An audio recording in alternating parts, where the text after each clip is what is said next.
सांसदों के निलंबन के विरोध में शुक्रवार को हरदोई में समाजवादी पार्टी और कांग्रेस पार्टी ने अलग-अलग भाजपा सरकार के खिलाफ विरोध प्रदर्शन किया और इस दौरान सिटी मजिस्ट्रेट के माध्यम से सपा और कांग्रेस ने राष्ट्रपति को संबोधित ज्ञापन भी सौंपा। कांग्रेस जिलाध्यक्ष आशीष सिंह के नेतृत्व में व सपा जिलाध्यक्ष वीरेंद्र यादव वीरे के नेतृत्व में प्रदर्शन हुआ। समाजवादी और कांग्रेस पार्टी के नेताओं और कार्यकर्ताओं ने हरदोई के जिलाधिकारी कार्यालय के बाहर जमकर विरोध प्रदर्शन किया और सरकार विरोधी नारेबाजी की। इस दौरान सपा कांग्रेस कार्यकर्ताओं ने लोकतंत्र विरोधी भाजपा सरकार सहित अन्य तमाम तरह के नारे लिखी तख्तियां दिखाकर प्रदर्शन किया।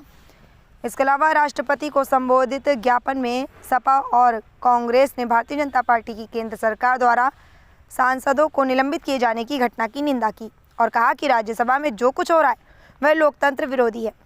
लोकतंत्र में हर किसी को अपनी बात रखने का अधिकार है, लेकिन सभापति बीजेपी के इशारे पर भाजपा कार्यकर्ता के रूप में काम कर रहे हैं, जो बिल्कुल भी ठीक नहीं है। कहा कि हमारी राष्ट्रपति से मांग है कि वह इस मामले पर हस्तक्षेप करें।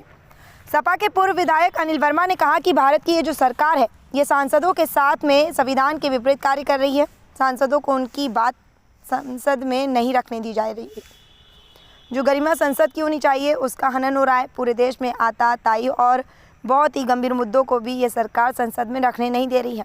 सांसदों को जिस प्रकार इतनी बड़ी मात्रा में निलंबित किया गया है वह संविधान के लिए अच्छी बात नहीं। अगर संविधान की रक्षा करनी है तो इस सरकार को आने वाले समय में लोकसभा से उखाड़ फेंकना है। कहा कि इसी मुद्दे को लेकर पूरा जनमानस आक्रोशित है कि अगर देश की संसद में विपक्ष की बात नहीं रखी जाएगी तो फिर इस देश के संविधान का क्या होगा। आज हम सभी कांग्रेस जनों ने एआईसीसी के आह्वान पर जो सदन के अंदर भारतीय जनता पार्टी की सरकार ने 143 से ज़्यादा सांसदों का निलंबन किया, सिर्फ इतनी बात पूछने पर कि सदन में जो घुसपैठ हुई है उसका जवाब सरकार से मांगा था। अमित शाह जी गृह मंत्री उनसे मांगा था।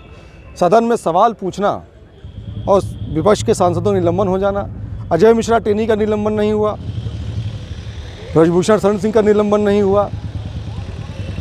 ऐसे बहुत से सांसद हैं जिन्होंने सोनिया गांधी जी पर, राहुल गांधी जी पर सदन के अंदर अमर्यादित टिप्पणी की, उनकी मिमिक्री की, उनका निलंबन नहीं हुआ।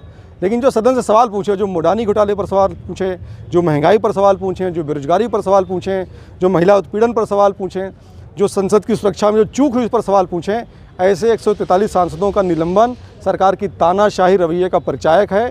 हमारी मांग है, हम विरोध दर्ज करा रहे हैं कि सरकार तानाशाही की ओर जा रही है। ये गलत बात है। दोहरा मापदंड निश्चित ही तानाशाही को, लोकतंत्र को ले जाता है।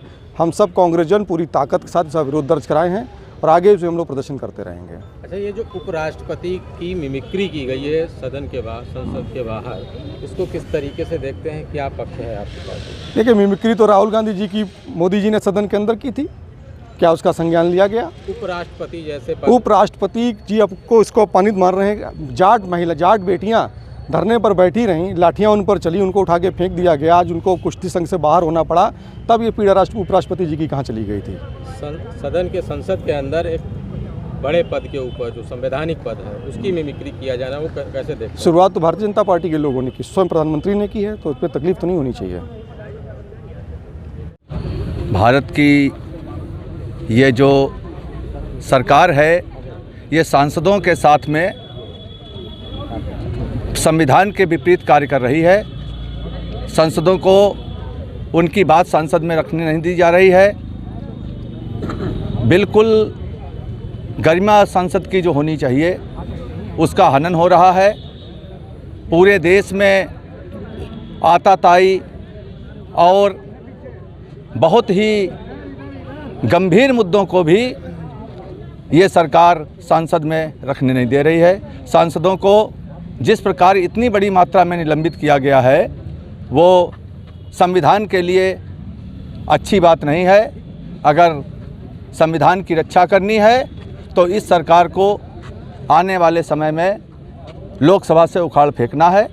इसी मुद्दे को लेकर के पूरा जनमानस आक्रोशित है कि अगर देश की संसद में विपक्ष की बात नहीं रखी जाएगी तो फिर इस देश के संविधान का क्या होगा। जो मिमिक्री की गई है उसको किस तरीके से देखते हैं? आप लोगों ने मिमिक्री की एक बात नहीं, 20 मुद्दे ऐसे हुए हैं जिसमें प्रधानमंत्री जी स्वयं इन्वॉल्व रहे हैं, संसद के अंदर भी संसद के बाहर भी।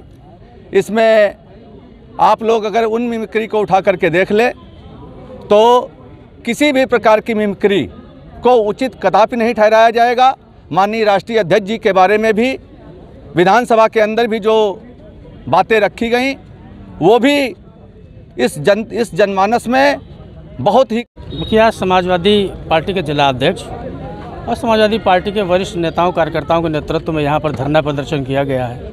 समाजवादी पार्टी के राष्ट्रीय अध्यक्ष माननीय श्री अखिलेश यादव जी के निर्देश पर संसद में जिस तरीके से इस तानाशाह सरकार ने 143 से ज़्यादा सांसद हमारे निलंबित कर दिए विपक्ष के, आज विपक्ष को तानाशाह प्रधानमंत्री खत्म करने पर तुले हुए हैं। जबकि आज़ाद भारत में ऐसा कभी नहीं हुआ कि संवैधानिक कुर्सी पर बैठे उपराष्ट्रपति जी ने अपनी जाति बताई हो। आज तक कोई उपराष्ट्रपति, कोई राष्ट्रपति देश में ऐसा नहीं हुआ जिसने अपनी जाति बताई हो कि मैं इस जाति का हूँ, इस वर्ग का हूँ। तो निश्चित तौर पर हम तो ये भी समझते हैं कि उपराष्ट्रपति जी के अंदर भारतीय जनता पार्टी का और आरएसएस का कार्यकर्ता जीवित है, इसीलिए उन्होंने इतने हमारे सांसद निलंबित किए। प्रधानमंत्री जी जब सदन में कहते हैं कि तुम सुपर्णखा हो, कांग्रेस की महिला सांसद को हंसो मत, तुम सुपर्णखा लगती हो, तो देश के महिलाओं का अपमान होता है। जब प्रधानमंत्री जी कांग्रेस की अध्यक्षा को कांग्रेस की विधवा कहते हैं, भले ही वो दूसरे दल की है, लेकिन महिला हमेशा सम्मानित सर्वोपरि समाजवादी पार्टी की, तो पूरे देश की महिलाओं का अपमान कर। जब वो वर्तमान प्रधानमंत्री को कहते हैं रेन कोट पहनकर नहाने वाली देहाती महिला, तो पूरे देश के सरदारों का अपमान प्रधानमंत्री जी करते हैं। तो निश्चित तौर पर प्रधानमंत्री जी तानाशाही पर उतर आए हैं, इसका जवाब जनता लोकसभा में देगी। अच्छा, जो मिमिक्री की गई है इसको लेकर के काफ़ी आवाज़ी वो की जा रही है, इसको किस तरीके से देखते हैं? आपने प्रधानमंत्री जी की मिमिक्री नहीं देखी? किस तरीके से उत्तर प्रदेश में आए और किस तरीके से चिढ़ा के हमारे पिछड़े वर्ग, हमारे नेता माननीय अखिलेश यादव जी, बहन कुमारी मायावती दलितों की नेता, और राहुल गांधी को 3 इडियट्स कह रहे थे। क्या दलित पिछड़ों को प्रधानमंत्री जी 3 इडियट्स कहेंगे? और किसानों का तब अपमान नहीं हुआ जब 700 किसान बॉर्डर पर शहीद हो गए, 1.5 साल से ज़्यादा धरना प्रदर्शन करते रहे, काले कृषि कानूनों को वापस लेने की मांग करते थे, और सारे किसान वो जाट थे जो 700 शहीद हुए। तब प्रधानमंत्री जी को रोना नहीं आया? जाट चिल्ला रहे हैं। अब जाट चिल्लाने से क्या होगा जब सत्ता जाने वाली है।